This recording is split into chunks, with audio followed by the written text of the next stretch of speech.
Nililibak ka nila.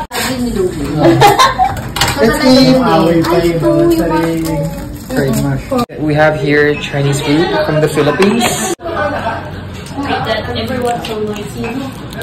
They were wondering how to eat the pancit. And table dito oh. Wala chair. The squid is very big. It is very interesting to me because it's like Manila is the other way around with Jakarta during Christmas season. Usually during Christmas season, it's the only time, including with the 8th Ramadan time, when Jakarta is empty.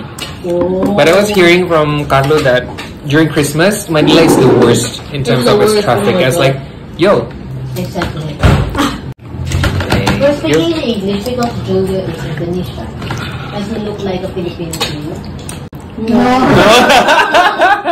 Kabayan ako. Someone actually stopped me in Hong Kong airport, speaking to me in Tagalog. Oh my god. They also do that to us in Indonesia. Yeah, you do look like us.